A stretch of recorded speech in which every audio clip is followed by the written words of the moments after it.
पुरुषाय विद्महे सुवर्णपक्षाय धीमहि तन्नो गरुडः प्रचोदयात्. തിരുമൂലദേവൻ്റെ തിരുമന്ത്രം 8ാം തന്ത്രത്തിലെ അവസ്ഥാഭേദത്തിലെ പുതിയൊരു പാഠലിലേക്ക് നമുക്ക് പ്രവേശിക്കാം.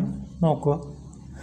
പല വർണ്ണം പശുക്കളാണെന്നാലും പാലൊരു വർണ്ണം, പശുവിൻ കൂട്ടം മേയ്ക്കും മായനും ഒരേ വർണ്ണം, ആയനും തൻ്റെ കോല് താഴത്തെറിഞ്ഞുവെന്നാൽ ആയനെ പറ്റി നിൽക്കും പശുക്കളും തുഷ്ടിയോടെ.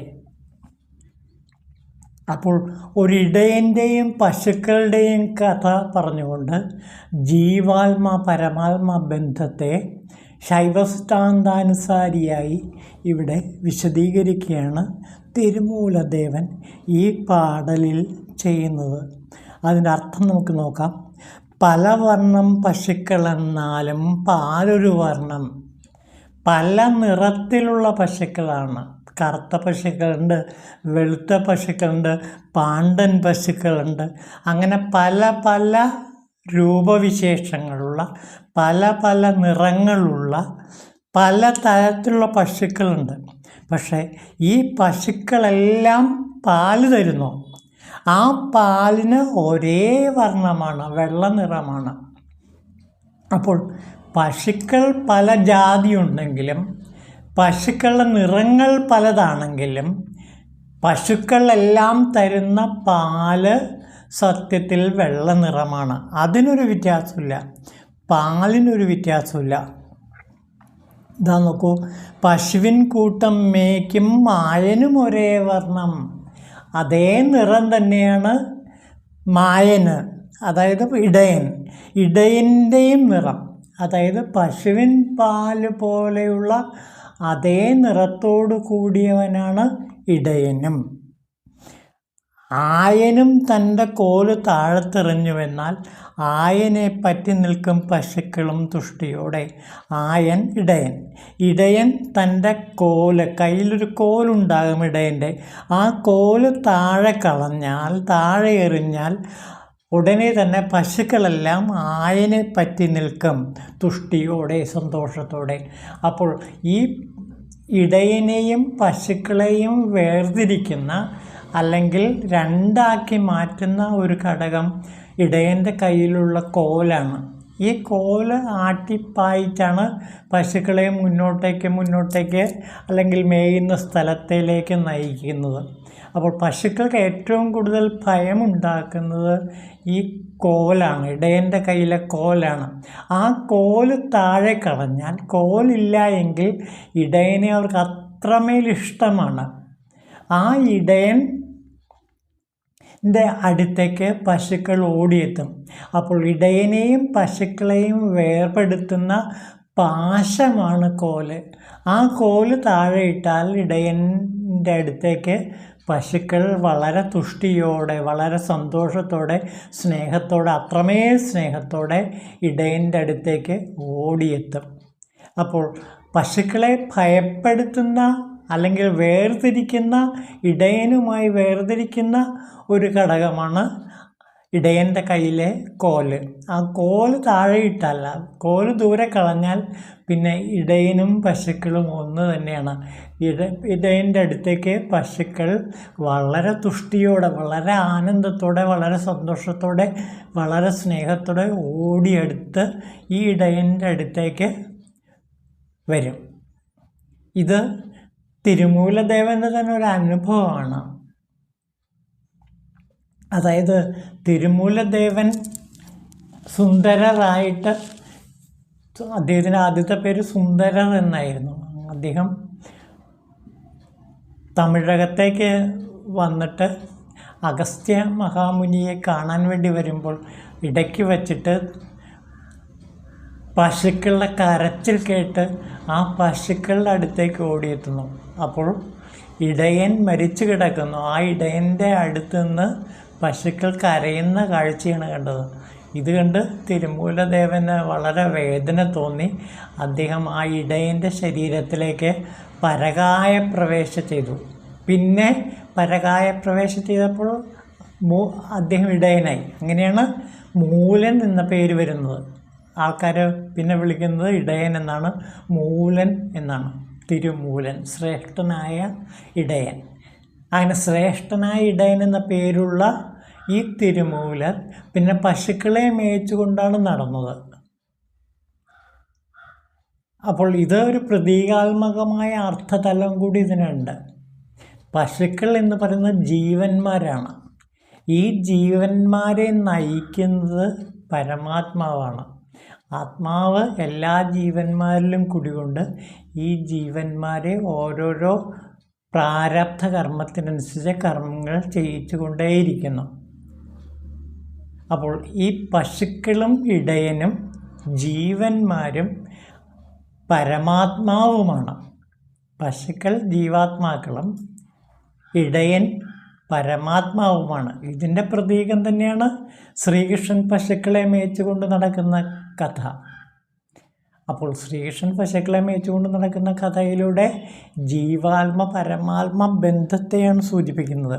ജീവാത്മാവിനെയും പരമാത്മാവിനെയും വേർപെടുത്തുന്ന അല്ലെങ്കിൽ വേർതിരിക്കുന്ന ഒരു ഘടകം ഇടയൻ്റെ കയ്യിലെ കോല് മാത്രമാണ്. കോലെന്ന് വെച്ചാൽ ഇവിടെ പാശമാണ്. ആ പാശം ഇല്ലാതായാൽ, ആ പാശം ദൂരെ കളഞ്ഞാൽ ഇടയൻ്റെ അടുത്തേക്ക് പശുക്കൾ ഓടിയെത്തും, സ്നേഹത്തോടെ ഓടിയെത്തും. അതായത് ജീവാത്മാക്കളും പരമാത്മാവും ഒന്നിക്കുന്നു.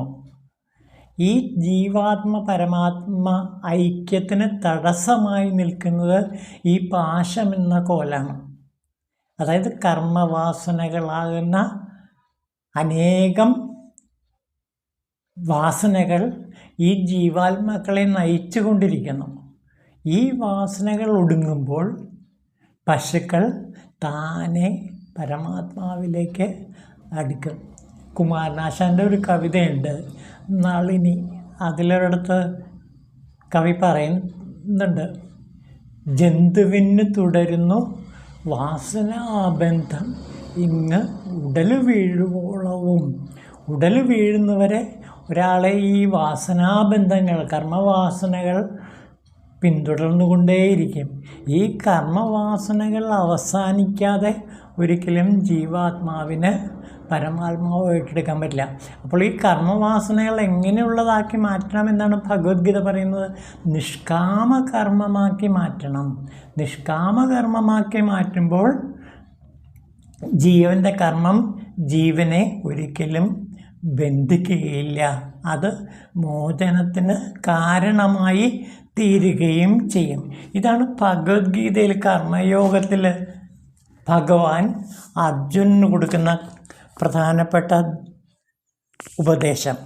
നമുക്ക് അതൊന്ന് നോക്കാം. നോക്കൂ, ഭഗവത്ഗീതയിൽ കർമ്മയോഗത്തിൽ 5ാമത്തെ മന്ത്രത്തിൻ്റെ അർത്ഥം നമുക്ക് നോക്കാം.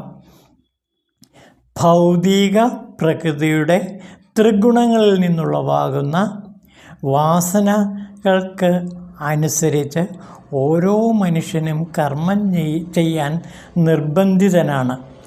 ആർക്കും ഒരൊറ്റ നിമിഷം പോലും കർമ്മത്തിൽ നിന്ന് ഒഴിഞ്ഞ് നിൽക്കാനാവില്ല. ഇതാണ് ഭഗവാൻ പറയുന്നത്. നോക്കൂ, അതിൻ്റെ വ്യാഖ്യാനത്തിൽ ഭക്തിവേദാന്ത സ്വാമികൾ വിശദീകരിക്കുന്ന ഒരു ഭാവാർത്ഥം കൂടി നമുക്ക് നോക്കാം. ശരീരസ്ഥനാണെങ്കിലും അല്ലെങ്കിലും എപ്പോഴും പ്രവർത്തിച്ചു കൊണ്ടിരിക്കുക എന്നത് ജീവാത്മാവിൻ്റെ സ്വഭാവമാണ്. ആത്മാവിൻ്റെ സാന്നിധ്യം കൂടാതെ ശരീരത്തിന് ഇളകാൻ പോലും കഴിയില്ല. സദാ പ്രവർത്തിച്ചു കൊണ്ടിരിക്കുന്നതും ഒരു നിമിഷം പോലും നിഷ്ക്രിയമാകാൻ വയ്യാത്തതുമാണ് ആത്മാവ്. ആത്മാവിനാൽ പ്രവർത്തിക്കപ്പെടേണ്ടുന്ന ഒരു ജഡവാഹനമാണ് ശരീരം. അതുകൊണ്ട് ഈശ്വരബോധപരമായ സത്കർമ്മത്തിൽ ഏർപ്പെടാത്ത പക്ഷം ആത്മാവ് മായാശക്തിയാൽ പ്രേരിതനായി പ്രവർത്തനങ്ങളിൽ മുഴുകിയേക്കും. ഭൗതിക ശക്തിയുമായുള്ള സമ്പർക്കത്താൽ അത് ആത്മാവ് ത്രിഗുണങ്ങൾ കൈക്കൊള്ളുന്നു. ഇത്തരം പ്രവണതകളിൽ നിന്ന് ആത്മാവിനെ ശുദ്ധീകരിക്കാൻ ശാസ്ത്രവിധിക്കനുസരിച്ചുള്ള നിർദ്ദിഷ്ട കർമ്മങ്ങൾ നിറവേറ്റുകയാണ് ആവശ്യം. എന്നാൽ ഈശ്വരപരമായ തൻ്റെ സ്വാഭാവിക പ്രവർത്തനത്തിലാണ് ആത്മാവ് ഏർപ്പെട്ടിരിക്കുന്നതെങ്കിൽ ചെയ്യുന്നത് എന്തു തന്നെയായാലും നന്മയ്ക്കായേ ഭവിക്കൂ. ഇതുതന്നെയാണ് ശ്രീമദ് ഭാഗവതത്തിലും പറയുന്നത്. ഈശ്വരബോധം സ്വീകരിച്ചവർ തനിക്ക് ശാസ്ത്രപ്രകാരം നിർവഹിക്കേണ്ട കാര്യങ്ങൾ ചെയ്യുകയോ ഭക്തിപൂർവമായ സേവനം ഉചിതമായ വിധം അനുഷ്ഠിക്കുകയോ ഉണ്ടായില്ലെന്നിരിക്കട്ടെ, ഉന്നത നിലവാരത്തിൽ നിന്ന് ഏറെ താഴ്ന്നു പോയെന്നുമിരിക്കട്ടെ, അയാൾക്കൊന്നും നഷ്ടപ്പെടുകയോ ദോഷമുണ്ടാവുകയോ ചെയ്യുകയില്ല എന്ന് ഭാഗവതവും നമ്മളോട് പറയുന്നു. അപ്പോൾ ഈ പശുക്കൾ അവരുടെ കർമ്മവാസനകൾ ഉപേക്ഷിക്കുമ്പോൾ, അതായത് പാശത്തെ ഉപേക്ഷിക്കുമ്പോൾ, ഇടയൻ്റെ കയ്യിലെ കോല് താഴെ ദൂരെ കളയുമ്പോൾ, അതും കർമ്മവാസനകൾ ഇല്ലാതാക്കുന്നത് ആര് തന്നെയാണ്? ഇടയൻ തന്നെയാണ്, ഈശ്വരൻ തന്നെയാണ്. ആ ഈശ്വരൻ കർമ്മവാസനകൾ അവസാനിപ്പിക്കുമ്പോൾ തീർച്ചയായിട്ടും ഈ പശുക്കൾ, അതായത് പാശം അറുത്ത് കളയുമ്പോൾ പശു പതിയോട് ചേരും. ശൈവസിദ്ധാന്തത്തിൻ്റെ കാതലാണ് ഇവിടെ തിരുമൂലദേവൻ പറയുന്നത്.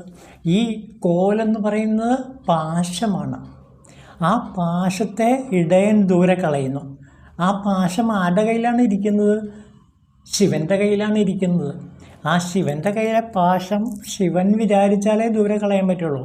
അതായത് ഒരു സാധകൻ്റെ കർമ്മവാസനകളെ ഇല്ലാതാക്കണമെങ്കിൽ അതിന് ഈശ്വരകൃപ കൂടിയേ തീരൂ. ഈശ്വരൻ്റെ കയ്യിലാണ് ഈ പാശം ഇരിക്കുന്നത്. ആ പാശത്തെ ഈശ്വരൻ തന്നെ അറുത്ത് കളയണം. അങ്ങനെ അറുത്ത് കളയുമ്പോൾ തീർച്ചയായിട്ടും പശുക്കളാകുന്ന ജീവന്മാർ ആ പതിയുടെ അടുത്തേക്ക് ഓടിയെത്തുകയും പതിയിൽ ലയിച്ചു ചേരുകയും ചെയ്യും. പശു, പതി, പാശം.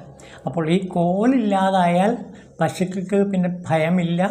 അവർ പതിയുടെ അടുത്തേക്ക്, ഇടയൻ്റെ അടുത്തേക്ക് സ്നേഹത്തോടെ, വർദ്ധിച്ച ആദരവോടെ അടുത്തേക്ക് ഓടിയെത്തും. ഇതാണ് ഈ വരികളിൽ പറയുന്നത്. നമുക്ക് അതിൻ്റെ തർജ്ജമ ഒന്നുകൂടെ നോക്കാം. പലവർണ്ണം പശുക്കളെന്നാലും പാലൊരു വർണ്ണം, പശുവിൻ കൂട്ടം മേയ്ക്കും മായനും ഒരേ വർണ്ണം. ആയനും തൻ്റെ കോല് താഴത്തെറിഞ്ഞു, എന്നാൽ ആയനെ പറ്റി നിൽക്കും പശുക്കളും ദൃഷ്ടിയോടെ. അപ്പോൾ ഈ പാശത്തെ ദൂരെ കളഞ്ഞാൽ, പാശത്തെ അറുത്ത് കളഞ്ഞാൽ പശുക്കൾ പതിയുടെ അടുത്ത് ഓടി എത്തുന്നു. സന്തോഷത്തോടെ, അങ്ങേയറ്റത്തെ വർദ്ധിച്ച സ്നേഹത്തോടെ, വർദ്ധിച്ച ആവേശത്തോടെ, വർദ്ധിച്ച ഭക്തിയോടെ പശുക്കളാകുന്ന ജീവന്മാർ പതിയാകുന്ന ശിവൻ്റെ അടുത്തേക്ക് ഓടിയണഞ്ഞ് ശിവനിൽ ലയിച്ചു ചേരുന്നു എന്നാണ് ഈ പറഞ്ഞതിൻ്റെ അർത്ഥം. അതായത് പശു, പതി, പാശം. പാശം അറുത്ത് കളയുമ്പോൾ പശുക്കൾ പതിയുടെ കൂടെ ചേരുകയും പതിയിൽ അലിഞ്ഞു ചേരുകയും ചെയ്യുന്ന അവസ്ഥാവിശേഷമാണ് നാം ഇവിടെ കാണുന്നത്. ഇതുതന്നെയാണ് ശൈവ സിദ്ധാന്തത്തിൻ്റെ കാതലും. പശുവും അതേപോലെ പതിയും ഒന്നായിത്തീരുന്നു. ഇവരെ വേർപെടുത്തുന്ന ഘടകം ഈ കോലാണ്. ആ കോലാകുന്ന പാശത്തെ ദൂരെ കളഞ്ഞാൽ മതി. ആ കോലിൽ കളയണമെങ്കിൽ തന്നെ ആര് വിചാരിക്കണം? അത് ഇടയൻ വിചാരിക്കണം. അപ്പോൾ കർമ്മവാസനകളെ അവസാനിപ്പിക്കുന്നതും ആര് തന്നെയാണ്? ശിവൻ തന്നെയാണ്. അപ്പോൾ ഈ കർമ്മബന്ധങ്ങൾ ഉണ്ടാക്കുന്നതും ശിവൻ, കർമ്മവാസനകൾ അവസാനിപ്പിക്കുന്നതും ശിവൻ. അതിവിടെയാണ് ശിവകൃപ, ശിവ അരുൾ എന്ന് പറയുന്നത്. അപ്പോൾ അരുളിനുള്ള സവിശേഷത ഇവിടെ എടുത്തു കാണിക്കുന്നു തിരുമൂലദേവൻ. ശിവൻ്റെ അരുളുണ്ടെങ്കിൽ മാത്രമേ പശുവിന് പതിയോട് ചേരാൻ കഴിയൂ. ഇതാണ് തിരുമൂലദേവൻ ഇവിടെ പറയുന്നത്. അപ്പോൾ എല്ലാത്തിൻ്റെയും അടിസ്ഥാന ഘടകം എന്നുള്ളത് ശിവകൃപയാണ്. ആ ശിവകൃപ എങ്ങനെ ലഭിക്കുന്നു? പശുക്കൾക്ക് തുഷ്ടി ഉണ്ടാകണമെങ്കിൽ, പശുക്കൾക്ക് സ്നേഹമുണ്ടാകണമെങ്കിൽ ആ സ്നേഹത്തിൻ്റെ മഹത്വം കൊണ്ട് പശുവും പതിയും ഒന്നായി ചേരും. അപ്പോൾ ഇവിടെ ഈ തുഷ്ടിക്കാണ്, സന്തോഷത്തിന് വളരെ, സമാധാനത്തിനും സന്തോഷത്തിനും സംതൃപ്തിക്കും വളരെ പ്രാധാന്യമുണ്ട്. അപ്പോൾ ജീവാത്മാക്കൾ എന്തൊക്കെ കർമ്മങ്ങളാണോ ചെയ്യുന്നത് ആ കർമ്മങ്ങളൊക്കെ നിഷ്കാമ കർമ്മങ്ങളായി തീർന്നാൽ ആ നിഷ്കാമ കർമ്മങ്ങൾ തന്നെ പതിയെ സന്തുഷ്ടനാക്കുകയും പാശത്തെ ഇല്ലാതാക്കുകയും ചെയ്യും. ഇതാണ് തിരുമൂലദേവൻ ഇവിടെ പറയുന്നത്.